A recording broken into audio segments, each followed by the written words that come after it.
은혜로운 특송 감사드립니다. 어떤 삶이 가장 귀한 삶인지 생각하게 해주는 귀한 찬양 감사드립니다. 오늘 사도행전 20강 말씀의 제목은 그 이름을 위하여 죽을 것도 각오하였노라 입니다. 요절 21장 13절 함께 읽어보겠습니다. 시작. 바울이 대답하되 여러분이 어찌하여 울어 내 마음을 상하게 하느냐. 나는 주 예수의 이름을 위하여 결박당할 뿐 아니라 예루살렘에서 죽을 것도 각오하였노라 하니. 기도하겠습니다. 하나님 아버지 감사합니다. 오늘 참 일주일 동안 삶의 현장에서 주님의 은혜로 살아가던 우리가 이 한 자리에 모여 주님을 예배하게 하심을 감사합니다. 주님의 말씀을 듣고 주님의 임재를 경험하고 주님을 경배하고 심령이 회복되고 새로워지는 자리가 되기를 원합니다. 성령께서 말씀으로 함께하여 주옵소서. 우리가 주님과 하나 되고 서로 코이노니아를 이루는 소중한 시간이 되게 도와주십시오. 감사하며 예수님의 이름으로 기도합니다. 아멘. 앞으로 사도행전 강의가 이제 4번 남았습니다. 길고 긴 사도행전이 끝나가는데요. 지난 19강까지 바울의 그 1차, 2차, 3차 전도 여행을 살펴봤습니다. 거의 한 달 전 이야기라 가지고 많이 잊어버리지 않았을까 하는 생각도 드는데요. 자, 지난주 바울이 3차 전도 여행을 마치면서 돌아가면서 에베소 장로들을 밀레도에 불러서 마지막으로 고별 메시지를 전했던 것. 그게 지난 한 달 전 19강 말씀이었습니다. 그가 눈물과 겸손과 인내로 주님을 섬겼다 하는 것을 고백을 했었습니다. 에베소 장로들은 떠나가는 바울의 목을 안고 입을 맞추고 울며 전송을 했습니다. 바울은 파란만장했던 마게도니아와 아시아에서의 사역을 마치고 돌아가는데 1차, 2차 전도여행을 마치고 돌아갔던 곳은 항상 안디옥 교회였습니다. 그런데 이번에는 안디옥으로 가는 게 아니라 예루살렘으로 가고자 합니다. 그래서 오늘 21장 16절까지는 예루살렘으로 돌아가는 장면입니다. 여기서 바울은 의미심장한 고백을 합니다. 나는 주 예수의 이름을 위하여 결박당할 뿐 아니라 예루살렘에서 죽을 것도 각오하였노라. 그는 왜 죽기를 각오하고 예루살렘으로 가고자 했을까요? 도대체 무엇이 그가 죽음을 각오하도록 만들었을까요? 살아가면서 인생의 갈림길에서 어느 한 길을 선택해야 하는 우리가 바울로부터 배울 점이 있습니다. 이 시간 말씀을 통해서 주께서 우리에게 가르쳐 주시는 바를 영접할 수 있기를 기도합니다.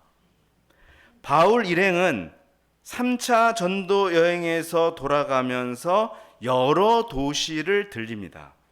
이 여러 도시를 들릴 수밖에 없는 이유가 있어요. 왜냐하면 배가 예를 들어서 안디옥까지 직행으로 가는 게 아니에요.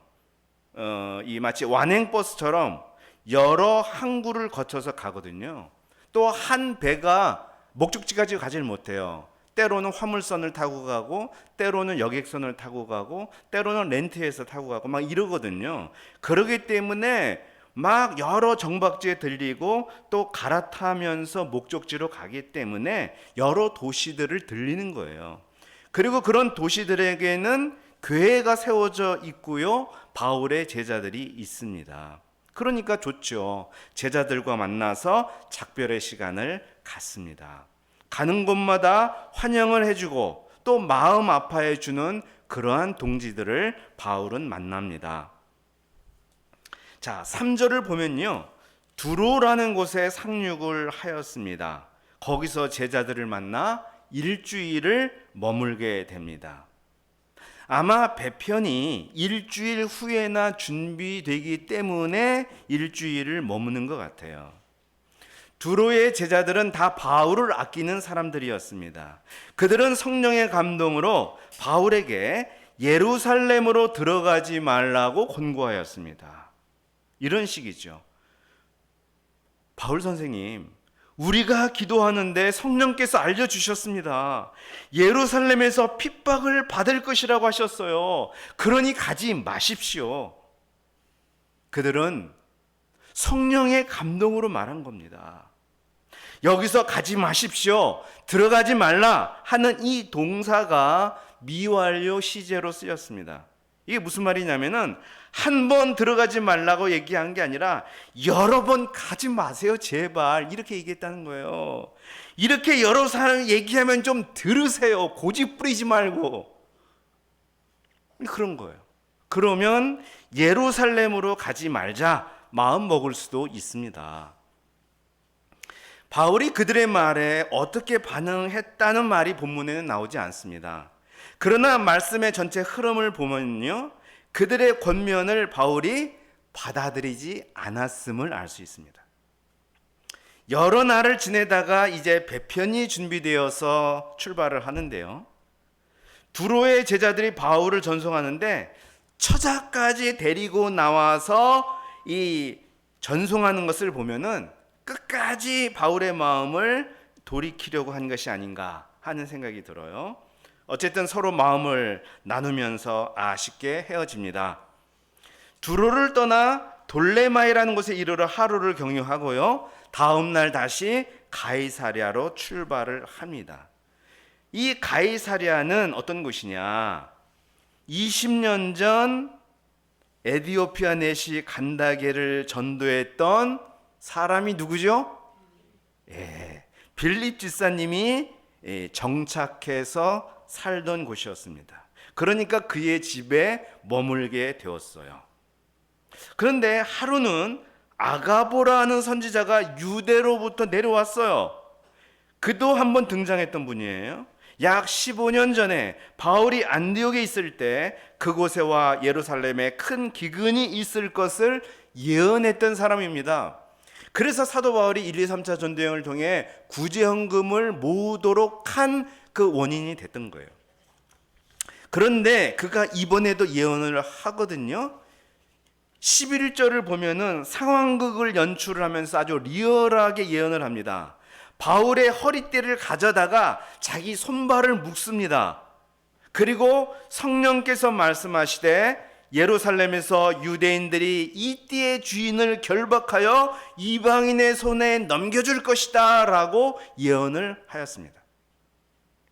이 예언을 들으니 그곳 형제들만 바울을 만류하는 게 아니었습니다. 12절을 보면요, 우리가 그의 말을 듣고 그곳 사람들과 더불어 바울에게 예루살렘으로 올라가지 말라고 간곡히 이야기했다고 나와요.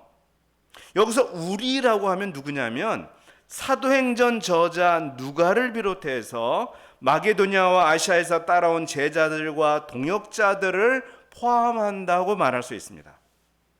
다들 믿음이 있고 영적인 사람들이에요. 이들까지 합세해서 가지 마세요라고 얘기하면 정말 이게 하나님의 뜻인가 보다 라고 생각할 수 있잖아요. 그런데 이러한 말 앞에서 바울이 어떻게 대답하느냐? 13절을 보십시오. 상반절. 바울이 대답하되 여러분이 어찌하여 울어 내 마음을 상하게 하십니까? 그들의 바울을 사랑하는 마음 바울 자신도 잘 알아요. 그래서 그렇게 나올수록 바울의 마음은 매우 아팠습니다. 근데 하반절을 보면 나는 주 예수의 이름을 위하여 결박당할 뿐 아니라 예루살렘에서 죽을 것도 각오하였습니다. 바울이 예루살렘으로 가는 게 위험한 것을 몰라서가 아닙니다. 목숨 잃을 수 있다는 걸 알아요. 그도 목숨이 소중하다는 걸 압니다. 또 죽음이 두렵지 않은 것도 아니에요. 그럼에도 그는 각오를 했습니다. 주 예수의 이름을 위하여 결박당할 뿐 아니라 죽을 것도 각오했습니다. 목숨은 소중하죠. 온 천하보다 소중한 게 생명이라고 예수님도 말씀했잖아요. 사람이 아무리 온 천하를 얻는다고 해도 그 누구도 자기 목숨과 바꾸지 않는다고 했습니다. 그렇게 소중한 목숨이기에 목숨은 가장 값지게 사용되어야 하는 것이죠. 가장 값지게 사용되는 길이 어디에 있을까요? 여러 가지로 표현할 수 있겠지만 다른 누군가의 삶이 아니라 내가 살아가야 할 나만의 삶에 드려지는 것이 값지게 드려지는 거예요. 이것을 성경적으로 표현하면 나의 부르심에 드려지는 것이고 사명에 드려지는 거라고 말할 수 있어요. 바울은 앞서 20장 24절에서 그렇게 고백을 했잖아요. 내가 달려갈 길과 주 예수께 받은 사명, 곧 하나님의 은혜의 복음을 증언하는 일을 마치려 하면은 나의 생명조차 조금도 귀한 것으로 여기지 아니하노라. 그에게는 달려갈 길, 곧 사명이 있었습니다. 하나님의 은혜의 복음을 증언하는 일이라고 말했어요. 하나님은 다메섹에서 그의 대적자였던 바울을 부르셨습니다. 그리고 내가 너를 이방인에게로 보낸다고 하셨습니다. 이방인을 위해 택한 나의 그릇이라고 하셨습니다. 남들이 다 유대인 선교만을 할 때 그는 이방인 선교를 위해 부름을 받았습니다. 그것은 남들보다 무거운 인생의 무게였습니다. 지난주 메시지에서 영광은 곧 삶의 무게라는 것을 배웠습니다. 바울이 감당해야 하는 삶의 무게는 심히 무거웠습니다. 영광스럽기도 했지만 더 많은 눈물과 고난이 따랐습니다.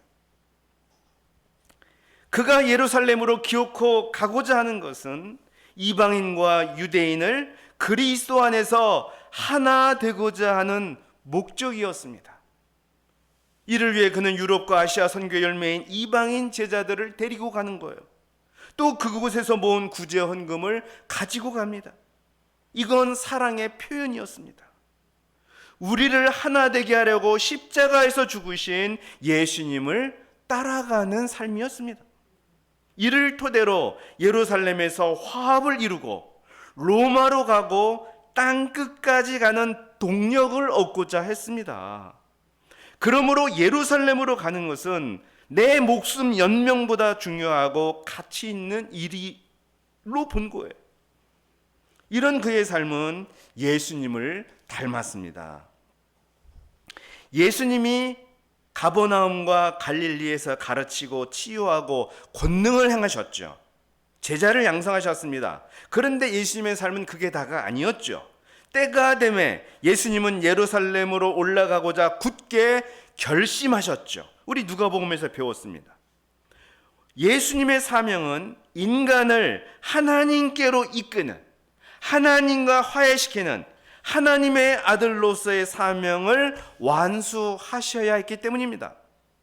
그는 대제사장과 서기관으로부터 고난을 받고 이방인에게 넘겨져 죽게 될 것을 아셨고 또 예고하셨습니다. 제자들은 말렸죠. 특히 베드로는 예수님의 멱살을 잡고 그 고난의 길을 가지 말라고 말렸습니다. 베드로의 마음은 기특했지만 그것은 하나님의 뜻이 아니었습니다. 예수님은 베드로에게 뭐라고 그랬습니까? 사탄아, 내 뒤로 물러가라. 너희가 하나님의 일을 생각지 않고 사람의 일을 생각하는도다. 이렇게 말씀하셨죠. 지금도 비슷합니다. 동료와 제자들이 바울을 위하는 마음은 특별합니다. 바울도 그것은 알아요. 그러나 그들이 잘 못 알고 있는 게 있습니다. 바로 고난에 대한 생각, 고난관이 문제입니다. 그들은 가능하면 고난을 받지 않고 하나님의 일을 해야 한다고 생각했습니다. 그러나 바울이 보기엔 고난 없는 영광이란 없었습니다. 그는 이전에 루스드라에서 돌에 맞아 죽음 직전까지 갔을 때 무슨 말을 했습니까? 우리가 하나님 나라에 들어가려면 또한 많은 환난을 겪어야 할 것이니라, 이렇게 말했죠. 그는 고난을 우리가 살아가는 삶과 자꾸 분리해서 보려는 사람들과 싸워야 했습니다. 그것이 서신서에 아주 많이 기록되어 있는데 몇 개만 제가 발췌해서 읽어보겠습니다. 로마서 8장 17절. 우리가 그와 함께 영광을 받기 위하여 고난도 함께 받아야 할 것이니라. 빌립보서 1장 29절. 그리스도를 위하여 너희에게 은혜를 주신 것은 다만 그를 믿을 뿐 아니라 또한 그를 위하여 고난도 받게 하려 하심이라. 디모데후서 1장 8절. 그러므로 너는 주를 위하여 갇힌 자 된 나를 부끄러워하지 말고 오직 하나님의 능력을 따라 복음과 함께 고난을 받으라. 고난은 바울이 감당해야 하는 삶의 무게였습니다. 우리는 인생의 선택 갈림길에서 어디로 가면 고난이 없는가를 생각합니다. 혹 고난이 있어도 좀 더 적은 쪽으로 길을 선택합니다. 그런데 예수님이나 바울의 선택 방식은 달랐습니다. 어디로 가는 게 고난이 적은가가 아니라 어디로 가는 게 사명을 완수하는 길인가 하는 것으로 선택했다는 사실입니다. 사명을 완수하고 부르심을 이루는 삶이라면 그게 내가 달려가야 할 길이고 내가 짊어져야 할 삶의 무게라면 어떤 고난이라도 설령 죽음이 다가온다 해도 그것을 감내하고자 각오하였던 것입니다. 저는 우리의 인생이 꼬이는 가장 큰 이유가 여러분 뭐라고 생각하십니까? 저는 이 말씀들을 통해서 볼 때요, 우리의 인생이 꼬이는 가장 큰 이유가 고난이 없는 쪽으로 인생의 좌표를 결정하기 때문이라고 생각합니다.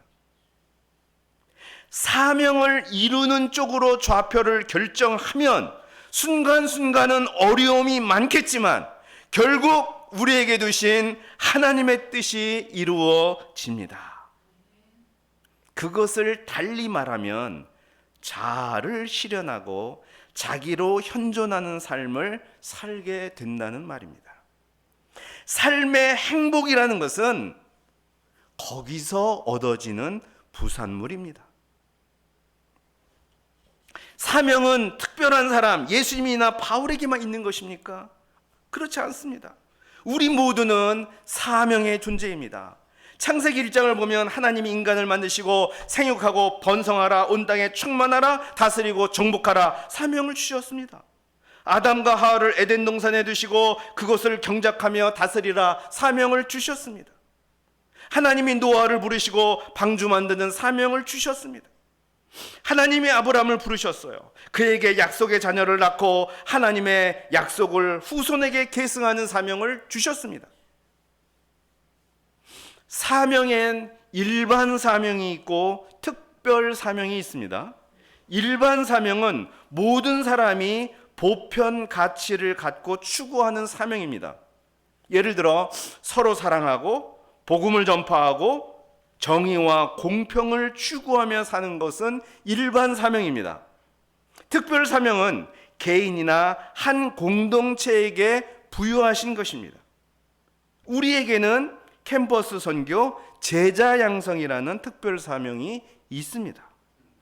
우리 대학로 공동체의 비전에 맞게 재해석을 한다면 동역자와 양들의 든든한 짝이 되고 시대의 대안으로서 품격 있는 공동체를 이루어 나가는 것이 우리에게 두신 특별 사명입니다.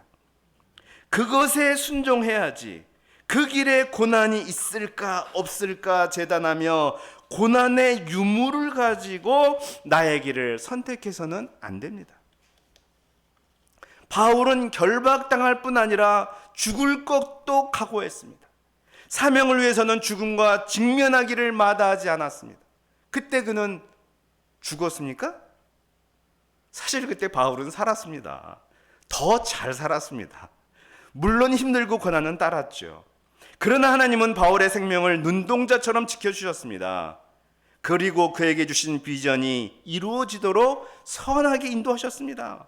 가장 바울다운 삶이 바울에게 펼쳐진 거예요. 그것에 관한 내용이 21장 나머지 부분과 22장 이후에 펼쳐지는 내용입니다. 잠깐 살펴보겠습니다. 바울이 예루살렘에 도착했을 때 형제들이 환영했습니다. 당시 예루살렘 교회의 책임자는 예수님의 동생 야고보였습니다. 그는 바울에게 희망과 우려가 섞인 이야기를 합니다. 이곳에 기독교를 믿는 신자들이 수만 명이나 있다. 그런데 그들이 전부 율법의 열성을 가진 자들이란 말을 합니다. 바울의 아군인 것 같으면서도 이 아군이 아닌 것 같기도 합니다. 묘합니다, 뭔가. 그런데 그들은 지금 부정적인 눈초리로 바울을 보고 있다는 거예요.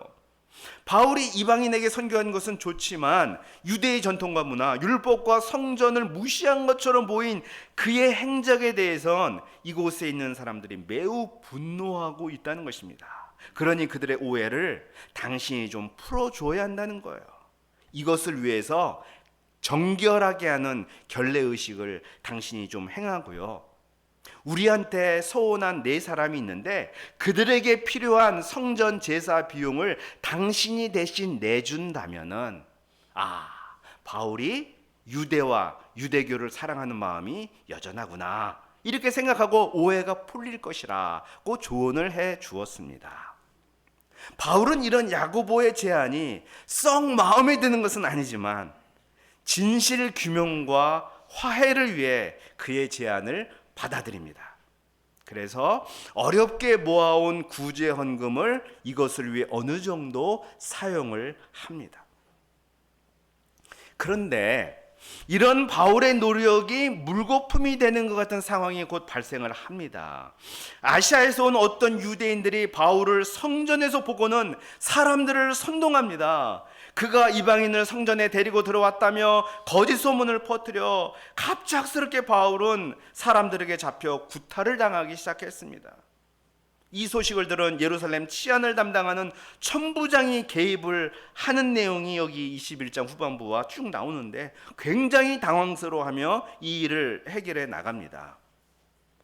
참 인간적으로 보면 이런 고난 받으려고 내가 예루살렘에 그렇게 가겠다고 한 것인가 생각하며 바울도 낙심할 수 있었습니다. 그런데 천부장의 개입으로 바울은 난생 처음 예루살렘 백성들 그리고 더 나아가 공회에서 복음을 전하는 놀라운 기회를 얻습니다. 그 22장이 그 복음을 전하는 내용이에요. 엄청 길어요. 자기의 인생을 간증하면서 예수님을 증거합니다. 이 얼마나 놀라운 일이에요.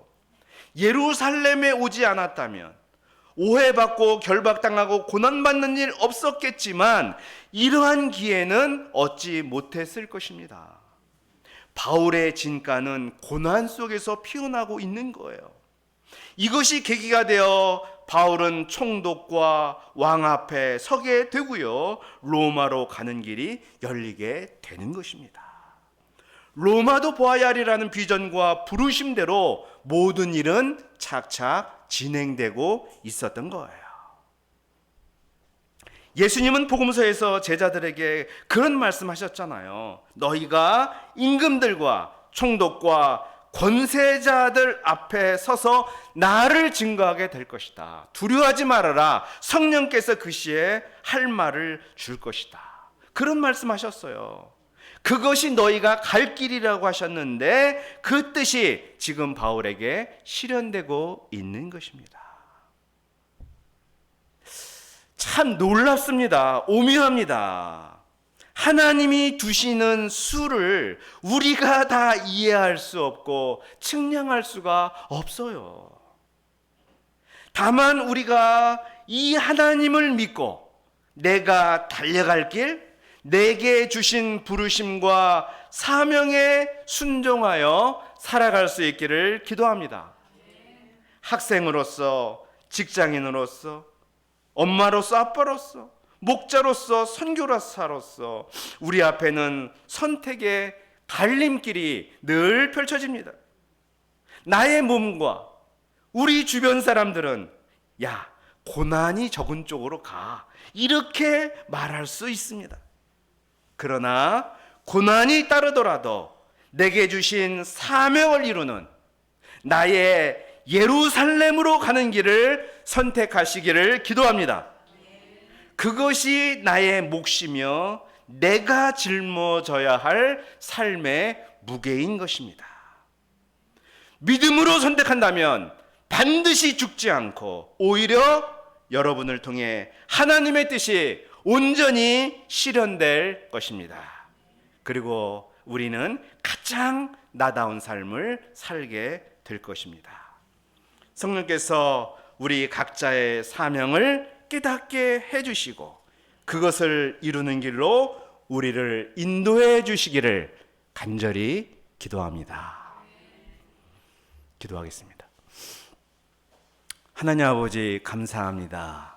오늘 죽기를 각오하고 예루살렘으로 가고자 했으며 또 실제 가서 고난을 감당했던 바울을 배우게 하심을 감사합니다.